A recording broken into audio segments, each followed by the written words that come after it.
Hey, what's up, you guys? You're watching Team APS, and I'm with my friend Dakota, who you're going to be seeing a lot of this summer because I'm back for the summer, so I'm not with the twins, I'm not with Trell anymore for a few months, and so I'm going to have him and a few other friends who are going to be appearing a lot more on the channel. And we have a couple of interesting discussion topics. So today's is going to be, is Cross Souls worth the investment? And you can sort of explain, I guess, what this means. All right, now it sounds a bit vague. By investment, Paul's right. That seems like a vague word. Now, are we talking about going out and buying multiple cases? We might be, actually.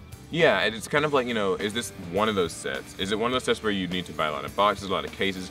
Or is it kind of just a set where you should just get singles and is it a set leave it at that? Is it one of those sets that brings a good tear to your eye, kind of like Photon Shockwave did? Photon Shockwave is one of the perfect examples of a set that you bought cases of because you made your money back. Another good recent example would be like something like Duelist Alliance that just had so many archetypes and cards introduced that all just became standard and relevant for the next several months. I mean, everything from Duelist Alliance is still relevant today in some capacity.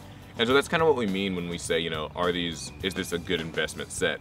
And Cross Souls, the reason we're talking about it now is because somebody at the card shop we were at just yesterday was asking, like, is this kind of something that, should I buy this or not?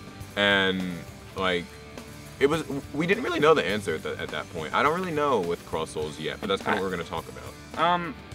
Looking at the cards in this set, you have a lot of really good. You have a lot of cards, I think, that are kind of questionable at this point. Like Galaxy Cyclone. Yeah, Galaxy Cyclone, Snow Rabbit. Yeah, Snow Rabbit. Lose a Turn. Yeah. Jar of Avarice. A lot of cards that a lot of people were not sure yet if these cards will become staple. Because they're all staple material. Yeah, like, they all have the means to be staple, but we just don't know. They're the type of cards that you know that you could put this in. It's not just an archetype card. These are cards that can go into several different decks and become staple and like influence the meta. We have a new hand trap.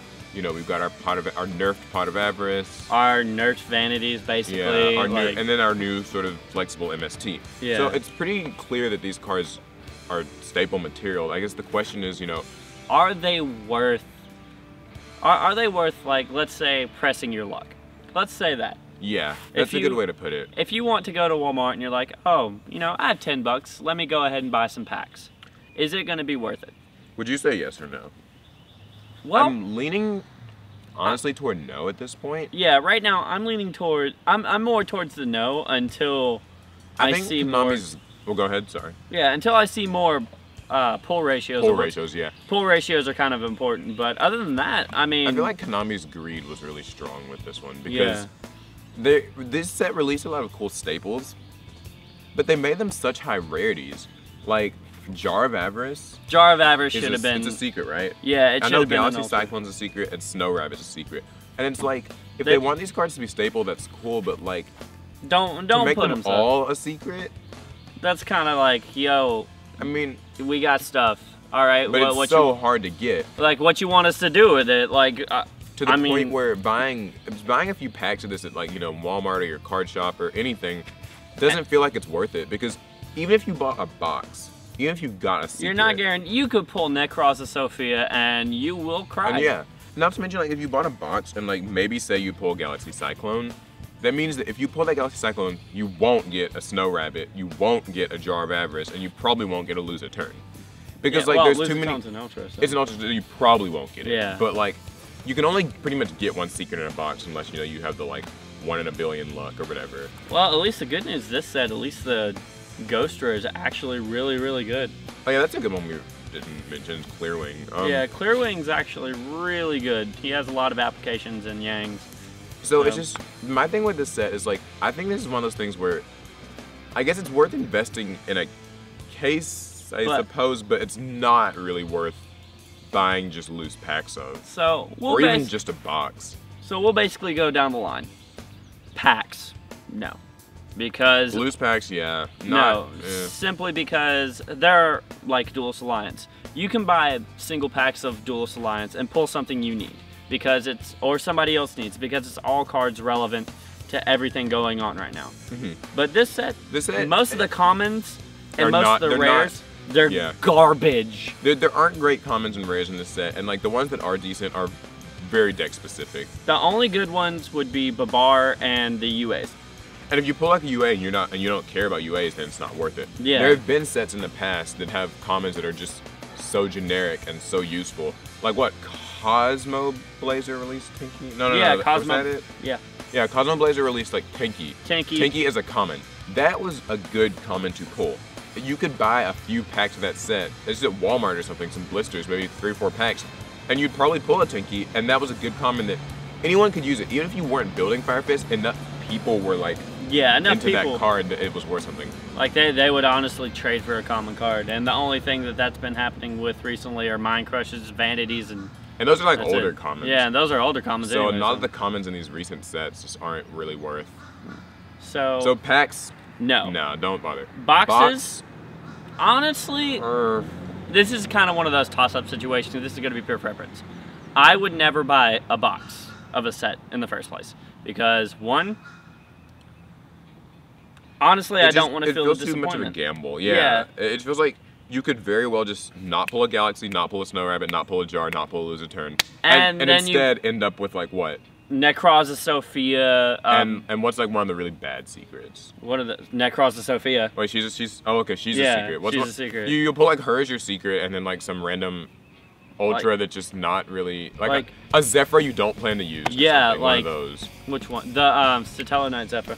Yeah, just something like that, and it can just feel like really bad. Whereas like if you bought a box of Duelist Alliance, you're pretty much, you could pull like a Shaddoll, one of the Shaddoll fusion monsters, or Shaddoll fusion, or any given of the Ultra, a Deneb.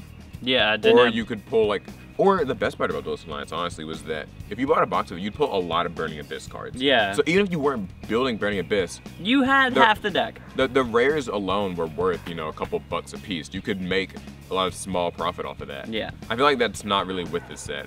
I feel like with this set, cases is probably the safe. If you're a bulk person, a case of this seems pretty safe. Yeah, honestly, a case of this would be really safe. If you're one of those people that have the motto, go big or go home, and you're not sitting at home there are some great secrets. So if you get a secret in every box, and then you get 2 in a couple of boxes, because that does can happen. Then yeah, I'd say a case or a few cases, even if you're like one of the big ballers, is worth it. But I think singles is probably the best thing to do with this one. With this one, yeah. Just get the singles of what you need. Get your Snow Rabbits, get your Cyclones, get your Dante, Jars, your Clearwing thing. The new Dante thing? Yeah, if you need your Dante, just buy him single, because he's not. It's just not worth buying a box and not. Tell me why he looked like he was when he first came out as an Exceed, oh man, he looks pretty good, and now he looked like he just dropped his mixtape and he got signed. Yeah, he suddenly got he got signed. Got some nice clothes. Yeah. Because when he was the Exceed monster, he was just kind of wearing some some rags, and he was just making his way through hell. Yeah, that was the producers listening to his mixtape. But now he's in heaven, and he's signed up. he got some clothes, got a car, looking fly. And also, we were thinking earlier, just a good example, a good way to find out if any set is worth it.